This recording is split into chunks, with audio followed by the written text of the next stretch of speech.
Super and ಟೇಸ್ಟಿಯಾಗಿರುವ ಮಜ್ಜಿಗೆ ಹುಳಿನ ನಾವು quick and ಈಸಿಯಾಗಿ ಹೇಗೆ ಮಾಡೋದು ನೋಡ್ಕೊಂಡು ಬರೋಣ.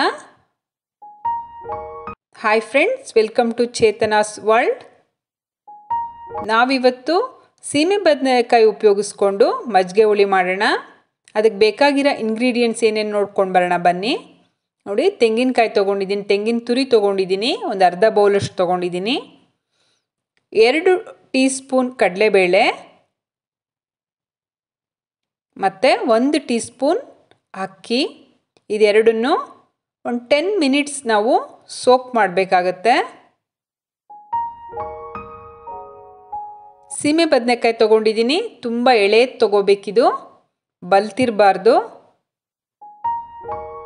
ಮತ್ತು ಉಪ್ಪು ತೊಗೊಂಡಿದ್ದೀನಿ, 1 ಟೇಬಲ್ ಸ್ಪೂನ್, ಅರಿಶಿನ 1/4 ಟೀ ಸ್ಪೂನ್, ಶುಂಠಿ ತೊಗೊಂಡಿದ್ದೀನಿ, ಮೆಣಸಿನ್ಕಾಯಿ ತೊಗೊಂಡಿದ್ದೀನಿ, ಒಂದು 5 ಮೆಣಸಿನ್ಕಾಯಿ ತೊಗೊಂಡಿದ್ದೀನಿ, ಜೀರಿಗೆ ತೊಗೊಂಡಿದ್ದೀನಿ 1 ಟೀ ಸ್ಪೂನ್, ಮತ್ತು ಕೊತ್ತಂಬರಿ ತೊಗೊಂಡಿದ್ದೀನಿ. ಇದೆಲ್ಲ ಸೇರಿಸ್ಬಿಟ್ಟು ಜೊತೆಗೆ ತೆಂಗಿನ ತುರಿ ಪ್ಲಸ್ ಕಡಲೆಬೇಳೆ ಮತ್ತು ನಾವು ಅಕ್ಕಿ ಸೋಕ್ ಮಾಡಿದ್ವಲ್ಲ, ಇದೆಲ್ಲ ಸೇರಿಸ್ಬಿಟ್ಟು ನಾವು ನುಣ್ಣಗೆ ಗ್ರೈಂಡ್ ಮಾಡ್ಕೋಬೇಕಾಗತ್ತೆ. ನೋಡಿ, ಎಲ್ಲ ಮಿಕ್ಸಿ ಜಾರ್ಗೆ ಹಾಕ್ಕೊಳ್ಳೋಣ ಇದೆಲ್ಲ 1 ಬೈ 1.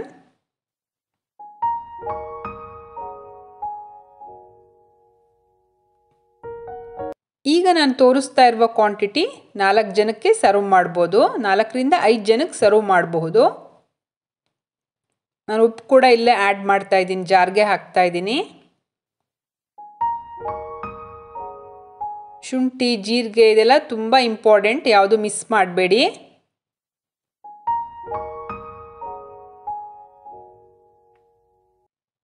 ಕೊತ್ತಂಬರಿ ಹಾಕ್ತಾ ಇದ್ದೀನಿ.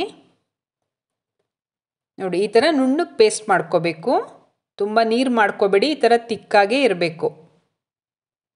ನೋಡಿ, 1/2 ಲೀಟ್ರ್ ಮೊಸರು ತೊಗೊಂಡಿದ್ದೀನಿ ನಾನಿಲ್ಲಿ, ಯಾವುದೇ ಕಾರಣಕ್ಕೂ ನೀರು ಉಪಯೋಗಿಸ್ಬೇಡಿ. ಈ ಥರ ಲೈಟಾಗಿ ಬೀಟ್ ಮಾಡ್ಕೊಂಡಿದ್ದೀನಿ ಅಷ್ಟೇ, ಅದು ಲೈಟಾಗಿ ತುಂಬ ಮಾಡಬೇಡಿ, ತಿಕ್ಕಾಗಿರಬೇಕು. ಯಾವುದೇ ಕಾರಣಕ್ಕೂ ಮೊಸರು ನೀರು ಇರಬಾರ್ದು, ರುಚಿ ಬರಲ್ಲ. ಮಜ್ಜಿಗೆ ಹುಳಿ ಗಟ್ಟಿ ಇದ್ರೇ ತುಂಬ ರುಚಿ ಬರುತ್ತೆ. ಒಗ್ಗರಣೆಗೆ ಸಾಸಿವೆ, ಕರಿಬೇವು ಮತ್ತು ಒಣಮೆಣಸಿನ್ಕಾಯಿ ತೊಗೊಂಡಿದ್ದೀನಿ. ನೋಡಿ, ಪ್ಯಾನ್ಗೆ ಆಯಿಲ್ ಹಾಕ್ತಾ ಇದ್ದೀನಿ, 1 ಟೇಬಲ್ ಸ್ಪೂನ್ ಆಯಿಲ್ ಸಾಕಾಗತ್ತೆ. ನೋಡಿ, ಸಾಸಿವೆ ಹಾಕ್ತಾ ಇದ್ದೀನಿ,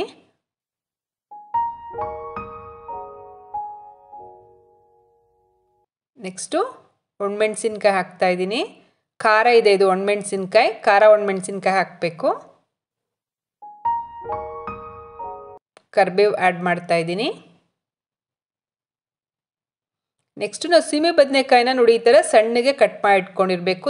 ತುಂಬ ದಪ್ಪ ಇರಬಾರ್ದು, ಇದೇ ಥರ ಸಣ್ಣ ಸಣ್ಣಗಿರಬೇಕು. ನೋಡಿ, ಪ್ಯಾನಲ್ಲಿ ಹಾಕ್ಬಿಟ್ಟು ಚೆನ್ನಾಗಿ ಫ್ರೈ ಮಾಡಬೇಕು ಇದನ್ನು. ಇಲ್ಲೂ ಯಾವುದೇ ಕಾರಣಕ್ಕೂ ನೀರು ಆ್ಯಡ್ ಮಾಡಬೇಡಿ. ಕೆಲವರು ನೀರು ಹಾಕ್ಬಿಟ್ಟು ಇದನ್ನು ಬೇಯಿಸ್ತಾರೆ, ನೀರು ಹಾಕಬೇಡಿ. ಇದು ಸೀಮೆ ಬದನೆಕಾಯಿ ಎಳೆದಿರೋದ್ರಿಂದ ತುಂಬ ಬೇಗ ಕುಕ್ ಆಗುತ್ತೆ.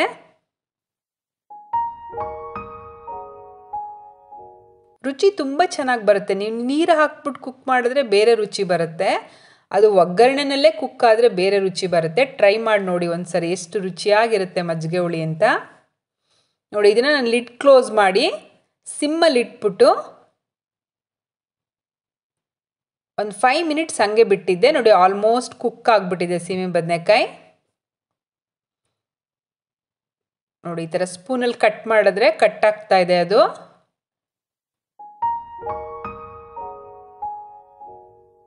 ನೋಡಿ, ಇದು ರೆಡಿ ಆಯ್ತು ಇವಾಗ ಒಗ್ಗರಣೆ.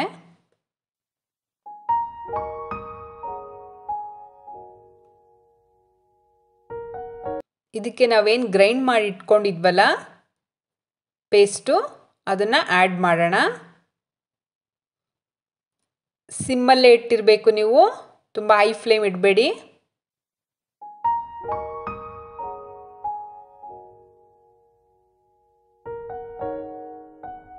ನೋಡಿ, 1 ನಿಮಿಷ ಇದನ್ನು ಫ್ರೈ ಮಾಡಿಕೊಂಡ್ರೆ ಸಾಕಾಗತ್ತೆ. ಆ ಸೀಮೆ ಬದನೆಕಾಯಿ ಎಲ್ಲ ಅಬ್ಸರ್ವ್ ಮಾಡ್ಕೊಳ್ಳುತ್ತೆ, ಉಪ್ಪು ಹುಳಿ ಖಾರ ಎಲ್ಲನ ಅಬ್ಸರ್ವ್ ಮಾಡ್ಕೊಳ್ಳುತ್ತೆ ಅದು. ನೋಡಿ, 1 ನಿಮಿಷ ಆಯ್ತು ಇವಾಗ ಇದು.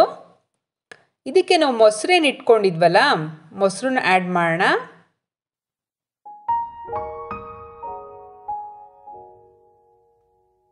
ನೋಡಿ ಮೊಸರು ಹಾಕ್ತಾ ಇದ್ದೀನಿ ಈಗ. ಇವಾಗ ಒಂದೇ ಒಂದು ಕುದಿ ಮಾತ್ರ ಕುದಿಸ್ಬೇಕು, ತುಂಬ ಕುದಿಸ್ಬಾರ್ದು. ಇದನ್ನು ಮಾಮೂಲಿ ನಾವು ರೆಗ್ಯುಲರ್ ಸಾಂಬಾರೆಲ್ಲ ಬಾಯ್ಲ್ ಮಾಡ್ತೀವಲ್ಲ ಆ ಥರ ಬಾಯ್ಲ್ ಮಾಡಬಾರ್ದು. ಸುಮ್ಮನೆ ಒಂದೇ ಒಂದು ಕುದಿ ಬಂದರೆ ಸಾಕಾಗತ್ತಿದು.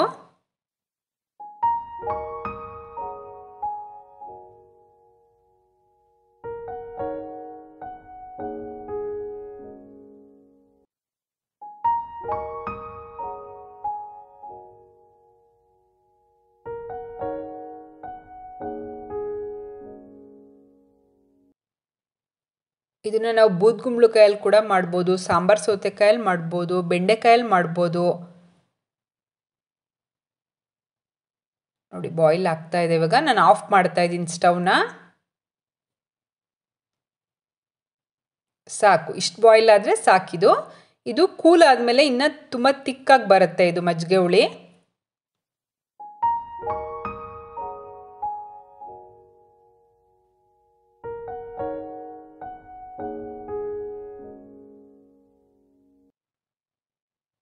ನೋಡಿ ಎಷ್ಟು ಪರ್ಫೆಕ್ಟಾಗಿ ಬಂದಿದೆ ಮಜ್ಜಿಗೆ ಹುಳಿ. ಈ ಕನ್ಸಿಸ್ಟೆನ್ಸಿ ಇರಬೇಕು.